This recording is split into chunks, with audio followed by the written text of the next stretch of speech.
There they are. Yep. And there's more. Yep. Everybody's smiling and everybody's happy. Yep. I'm going to justify making a video in the first place. Obviously, everybody knows how to make chocolate chip cookies. Okay, I kind of want to know, okay, but I will justify this. And, because I'm writing a paper, I'm doing it about the paper, and this is brown sugar that's really stuck in there. And there are so many papers in this world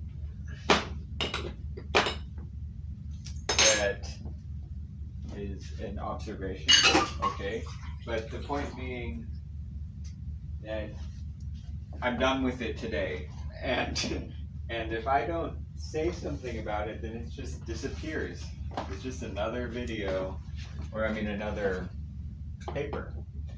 So I'm going to make something of it, and what I'm going to make of it is explaining it really fast. So any kind of a science will use assessment tool. Now, I'm not talking about an experiment here. There is a distinction between an assessment and an experiment. With an experiment, you pretty much know what's going to happen. You're trying to test your hypothesis.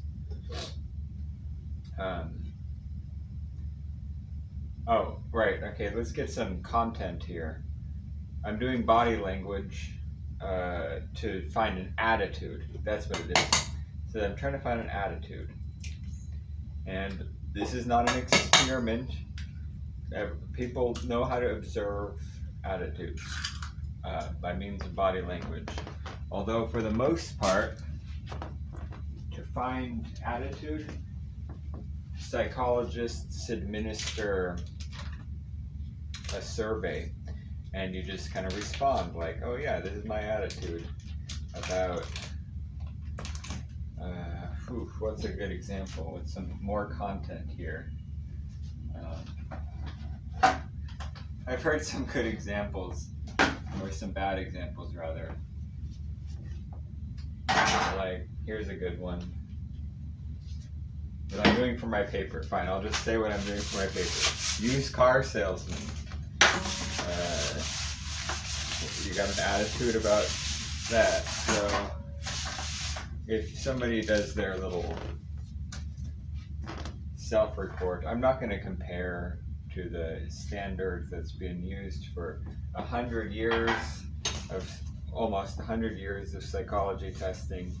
People have used either Thurstone or Likert type scaling, and there's frequently criticisms of it because it only catches certain parts of an attitude. Like, it only does the conscious parts, and the idea of using body language is that one of the golden rules of body language is that a lot of it is subconscious, and that makes sense. There's so much going on that I'm thinking of those handicapped kids that now they give them like body suits, and they have to consciously be like, okay, walk over here. There's a lot to think of, and I'd imagine that while they're doing it, the computer has to monitor quite a bit of it is automated intelligence. It's not so much every single little movement or whatever. So it makes sense that a lot of it would have to be subconscious operations of body language.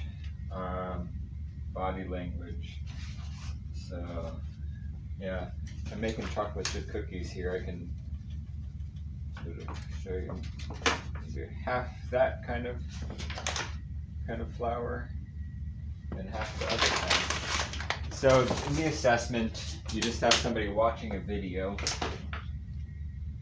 and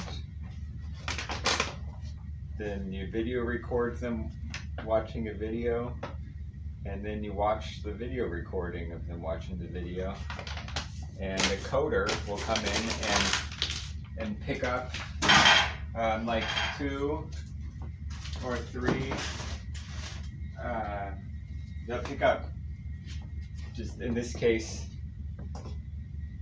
you usually want to keep it simple and just look for one thing. And in this case, it's are they openness or closedness, or protectiveness rather.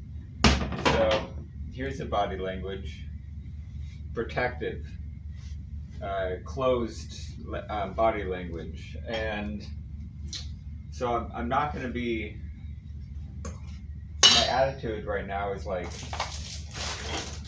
I already know what I'm thinking, as opposed to, okay, obviously you'd be sitting to be watching this film.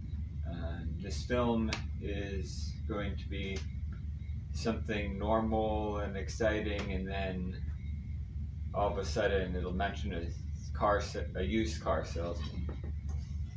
Who sells new cars? I don't. And then gotta mix this up, and then the coder, they're called. Really, it's just like scoring. It's another golden rule of body language is if it's incongruent. I don't need to do an example. If it's incongruent with what the rest of their mood is telling you, then that is probably the most conscious part of what they're talking about.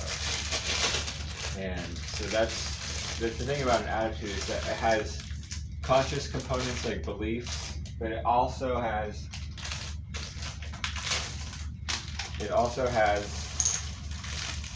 like affect and musculature planning and all that.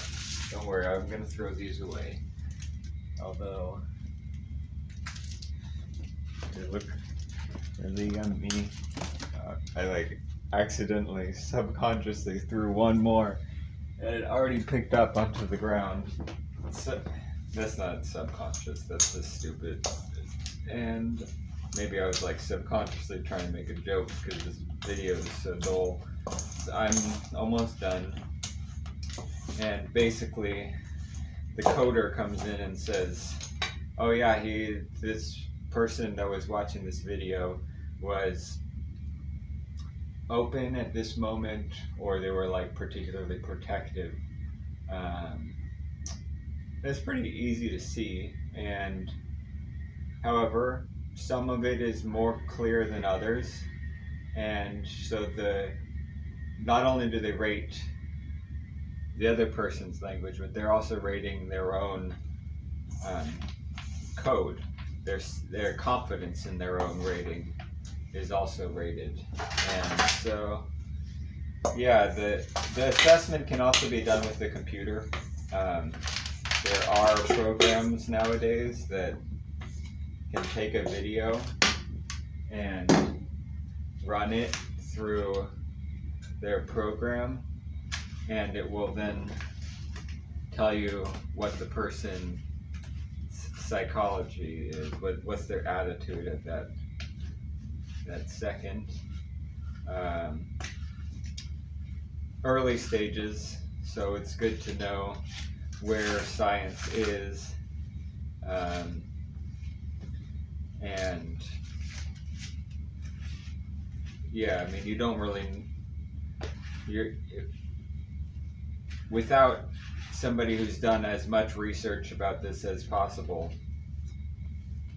telling you that we're not there yet, we've got a long way to go, without somebody who's research telling you that, I mean, can imagine where your imagination can go.